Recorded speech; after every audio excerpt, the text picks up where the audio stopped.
श्रीमद् भगवद गीता के चतुर्थ अध्याय के 21वें क्या एक विंशति शायद ऐसा कुछ बोला जाता है। मुझे ठीक से नहीं आ रहा है। मैं करूंगा उसकी तैयारी। तो श्लोक का कुछ भाग कल रह गया था, उसे आज आगे बढ़ाते।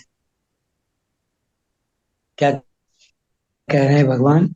निवृत्ति परायण होने पर भी कर्मयोगी कभी आलस्य अथवा प्रमाद, अथवा नहीं होना चाहिए, आलस्य और प्रमाद नहीं करता। आलस्य और प्रमाद का भी भोग होता है। एकांत में यूं ही पड़े रहने से आलस्य का भोग होता है, और शास्त्र विरुद्ध तथा निरर्थक कर्म करने से प्रमाद का भोग होता है। इस प्रकार निवृत्ति में आलस्य के सुख का और प्रवृत्ति में प्रमाद के सुख का भोग हो सकता है।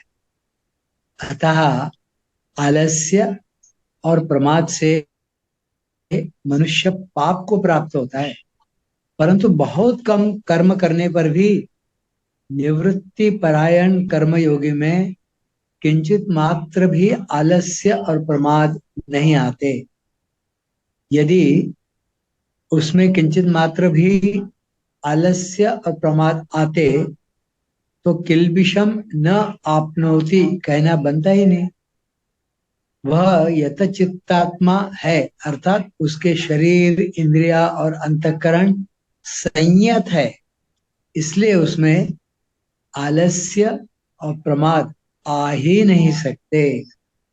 शरीर, इंद्रियां तथा अंतःकरण के वश में होने से, भोग सामग्री का त्याग करने से तथा आशा, कामना, ममता आदि से रहित होने से उसके द्वारा निषिद्ध क्रिया हो सकती ही नहीं। यहाँ शंका हो सकती है कि जब उसके द्वारा पाप क्रिया हो सकती नहीं, तब यह क्यों कहा गया है कि वह पाप को प्राप्त नहीं हो? इसका समाधान यह है कि क्रिया मात्र के आरंभ में अनिवार्य दोष अर्थात पाप पाए जाते हैं। सर्वारंभा ही दोषेण धूमेनाग्निरिवावृताः, गीता के 18वें अध्याय में आए हैं। परंतु मूल में असत के संग, कामना, ममता और आसक्ति से ही पाप लगते हैं।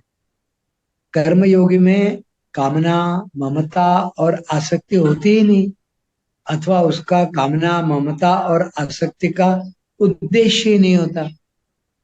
इसलिए उसका कर्म करने से अथवा न करने से कोई प्रयोजन नहीं होता। इसी कारण न तो उसे कर्मों में रहने वाला आनुषंगिक पाप लगता है, और न उसे शास्त्र विहित कर्मों के त्याग का ही पाप लगता है। दूसरी एक शंका यह हो सकती है कि तीसरे अध्याय में भगवान ने सिद्ध महापुरुष को भी अपने लिए कोई कर्तव्य शेष न रहने पर भी लोक संग्रह के लिए कर्म करने की प्रेरणा की है।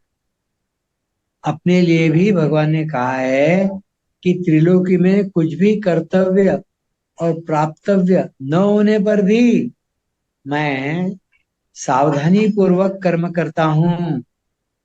अतः शरीर निर्वाह मात्र के लिए कर्म करने वाले कर्मयोगी को क्या लोक संग्रह के लिए त्याग का दोष नहीं लगेगा? इसका समाधान यह है कि कामना, ममता आदि न रहने के कारण उसे कोई दोष नहीं लगता। यद्यपि सिद्ध महापुरुष में और भगवान में कामना, ममता आदि का सर्वथा अभाव होता है, तथापि वे जो लोक संग्रह के लिए कर्म करते हैं, यह उनकी दया, कृपा ही है। वास्तव में वे लोक संग्रह करें अथवा न करें, इसमें वे स्वतंत्र हैं। इसकी उन पर कोई जिम्मेवारी नहीं है। वास्तव में यह भी निवृत्ति परायण साधकों के लिए एक लोक संग्रह ही है। लोक संग्रह किया नहीं जाता, प्रत्युत होता है। मतलब वह कोई क्रिया करते हैं तो उससे लोक संग्रह होता है या नहीं होता है, यह देखने की उनको आवश्यकता नहीं है। वह जब निवृत्ति परायण होकर वह करते हैं कोई कार्य, कोई कृति, उससे स्वतः ही लोक संग्रह होता है। लोक संग्रह करना है ऐसा सोचकर वे नहीं करते, अर्थात लोक संग्रह किया नहीं जाता। वह उनके प्रत्येक कर्म द्वारा, कृति द्वारा स्वतः ही घटित होता है। लोक संग्रह का तात्पर्य क्या है? लोग इकट्ठे करने वाला नहीं है, भीड़ इकट्ठे करने वाला नहीं है कि एक आदमी है तो कल जो आए, परसों 4 अध्यात्म की या गीता की बातें सुनने के लिए, परसों 10 आए, यह नहीं है। यह लोक संग्रह का मतलब है लोगों के अंदर जो उनकी चित्त वृत्ति है, उस चित्त वृत्ति में परिवर्तन, उसमें जो अंतर आता है और जो सफाई होती है भीतर की, वासनाओं का, इच्छाओं का, ममता का, कामना का जो उनका त्याग होता है, उससे जो लोग बनते हैं वह लोक संग्रह है। तीसरी एक शंका यह भी हो सकती है कि तीसरे अध्याय के 13वें श्लोक में भगवान ने केवल अपने शरीर का पोषण करने वाले मनुष्य को पापी कहा है, और यहाँ कहते हैं कि शरीर निर्वाह मात्र के लिए कर्म करने वाला पाप को नहीं प्राप्त होता। दोनों का सामंजस्य कैसे हो? क्या कह रहे हैं? तीसरे अध्याय के 13वें श्लोक में भगवान ने केवल अपने शरीर का पोषण करने वाले मनुष्य को पापी कहा है, और यहाँ कहते हैं कि शरीर निर्वाह मात्र के लिए कर्म करने वाला पाप को नहीं प्राप्त होता। दोनों का सामंजस्य कैसे हो? इसका समाधान यह है कि जब तक भोग बुद्धि है और कर्मों तथा पदार्थों में आसक्ति बनी हुई है, तब तक कर्म करने अथवा न करने से पाप लगता ही है। इसलिए वहां पचंती आत्म कारणात् पद आए हैं। परंतु उस कर्मयोगी में भोग बुद्धि नहीं है और कर्मों तथा पदार्थों में आसक्ति भी नहीं है।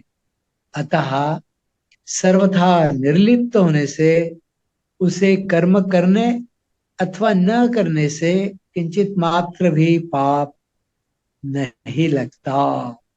प्रश्न: इस श्लोक को अगर सांख्य योगी का मान ले तो क्या आपत्ति है? क्योंकि इसमें आए सब लक्षण सांख्य योगी में घटते हैं, अर्थात वो ममता या कामना, आसक्ति, इससे विरहित हो जाता है, इससे परे हो जाता है। तो सांख्य योगी के यही लक्षण है। उत्तर: पहली बात तो यह है कि यहाँ कर्मयोग का प्रसंग है, इसलिए यह श्लोक मुख्य रूप से कर्मयोगी का ही है। दूसरी बात, सांख्य योगी अपने को कर्ता मानता ही नहीं। उसमें मैं कुछ भी नहीं करता हूं, भगवत गीता के 5वें अध्याय में ऐसा स्पष्ट विवेक रहता है। यह बात 5वें अध्याय में आई है। उस सांख्य योगी में मैं कुछ भी नहीं करता हूं ऐसा स्पष्ट विवेक रहता है। फिर उसके लिए कर्म करता हुआ भी पाप को नहीं प्राप्त होता, ऐसा कहना कैसे बन सकता है? कर्मयोग के साधक में वैसा स्पष्ट विवेक जागृत न होने पर भी उसका यह निश्चय रहता है कि मेरा कुछ नहीं है, मेरे लिए कुछ नहीं चाहिए और मेरे लिए कुछ नहीं करना है। इन तीन बातों का दृढ़ निश्चय रहने के कारण वह कर्म करते हुए भी उनसे निर्लिप्त रहता है। लोगों में प्राय ऐसी मान्यता है कि कर्मयोगी गृहस्थ आश्रम में और ज्ञान योगी अर्थात सांख्य योगी संन्यास आश्रम में रहता है, परंतु वास्तव में ऐसी बात नहीं है। जिसे शरीर से अपनी अलग सत्ता का स्पष्ट विवेक है, जिसे शरीर से अपनी अलग सत्ता का स्पष्ट विवेक है, वह ज्ञान योगी ही है। चाहे वह गृहस्थ आश्रम में हो अथवा संन्यास आश्रम में। जिसमें इतना विवेक नहीं है, उपर्युक्त तीन बातों का निश्चय पक्का है, वह कर्मयोगी ही है। चाहे वह गृहस्थ आश्रम में हो अथवा संन्यास आश्रम में। तो गृहस्थ आश्रम में, संन्यास आश्रम में रहकर ये किया जाता है, वो किया जाता है, ऐसा कुछ नहीं है। तो आपका किस प्रकार का भाव, किस प्रकार का विवेक बलवत हुआ है, बलवान हुआ है, उस पर यह बातें निर्भर करती हैं। थोड़ा सा आगे पढ़ते हैं। हाँ भैया 22वां। जी। हाँ। हाँ भैया जी, मेरा निवेदन था, हाँ हम सबकी सहमति से ऐसा मुझे लग रहा है, एक बार इसे पूरा पुनः पढ़ दीजिए, आज जो पढ़ा है आप। अच्छा। हाँ भैया ठीक सर। हाँ जी भैया जी। है।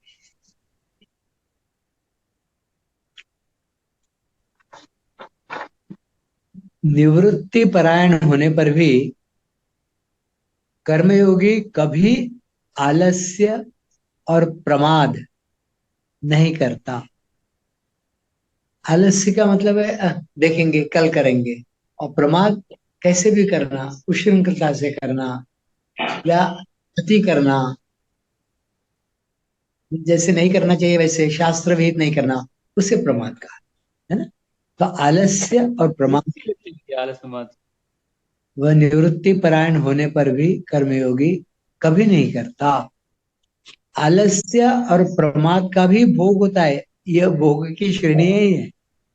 आलस्य करना और प्रमाद करना, एकांत में यूं ही पड़े रहने से आलस्य का भोग होता है, और शास्त्र विरुद्ध तथा निरर्थक कर्म करने से प्रमाद का भोग होता है।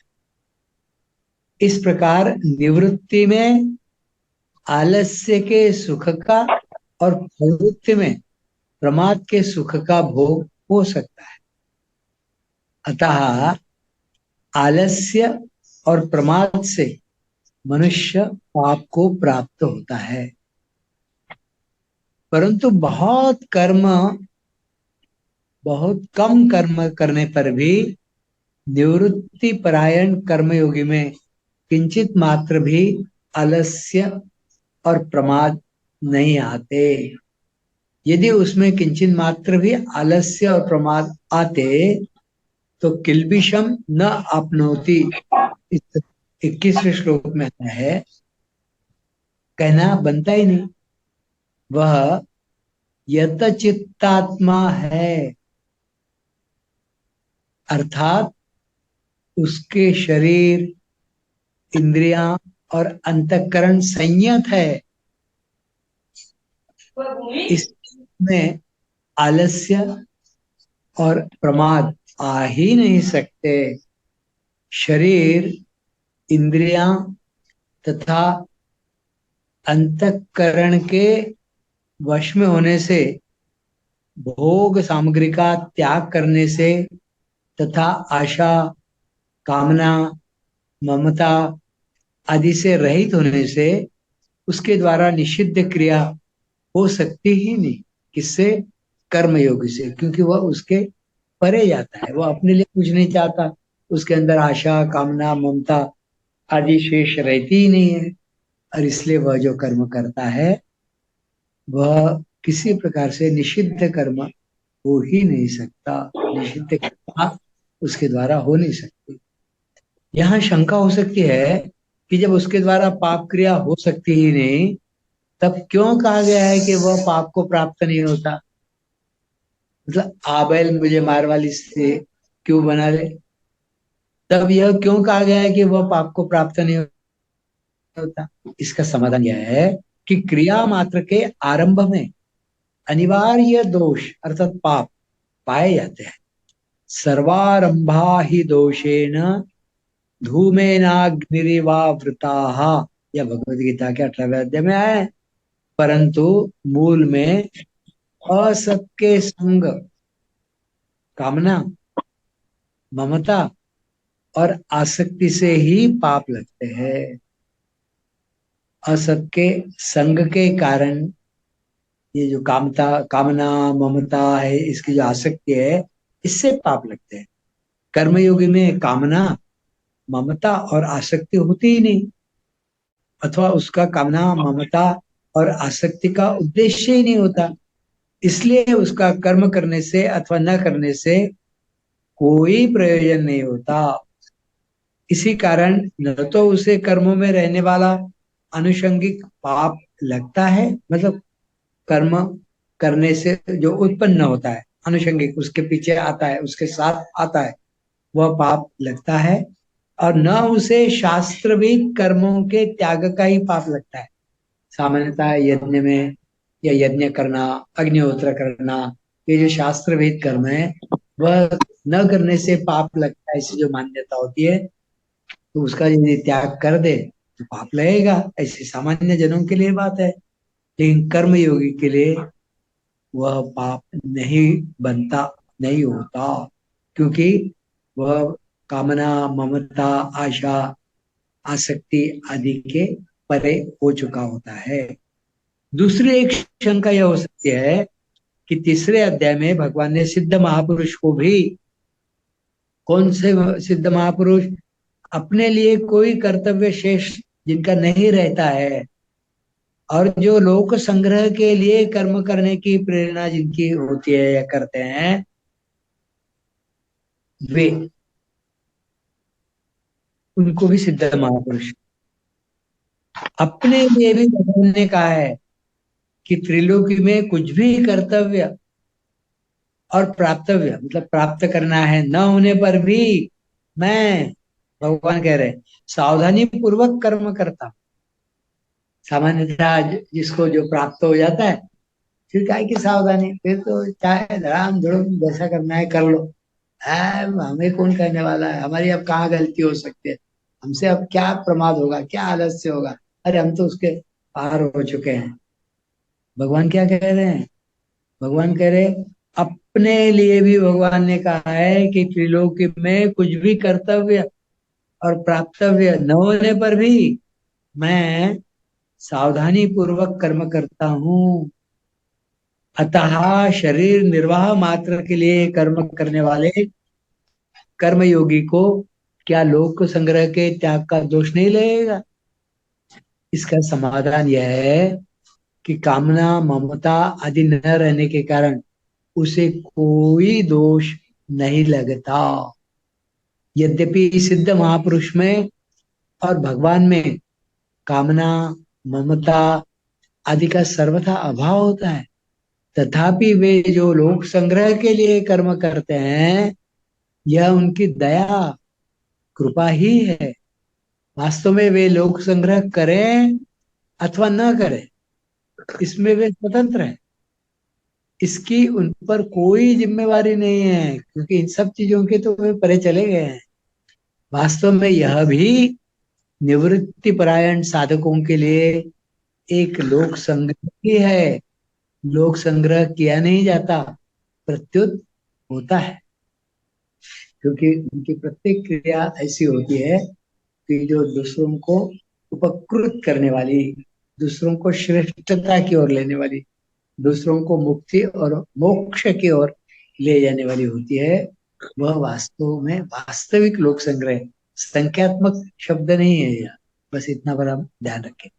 तीसरी एक शंका यह भी हो सकती है कि तीसरे अध्याय के 13वें श्लोक में भगवान ने केवल अपने शरीर का पोषण करने वाले मनुष्यों को पापी कहा है, और यहाँ कहते हैं कि शरीर निर्वाह मात्र के लिए कर्म करने वाला पाप को नहीं प्राप्त होता।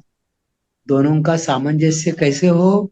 इसका समाधान यह है कि जब तक भोग बुद्धि है और कर्मों तथा पदार्थों में आसक्ति बनी हुई है, तब तक कर्म करने अथवा न करने से पाप लगता ही है। इसलिए वहां पचंती आत्म कारणात् पद आए हैं। परंतु उस कर्मयोगी में भोग बुद्धि नहीं है और कर्मों तथा पदार्थों में आसक्ति भी नहीं है, अतः सर्वथा निर्लिप्त होने से उसे कर्म करने अथवा न करने से किंचित मात्र भी पाप नहीं लगता, वो उसके परे हो जाता है।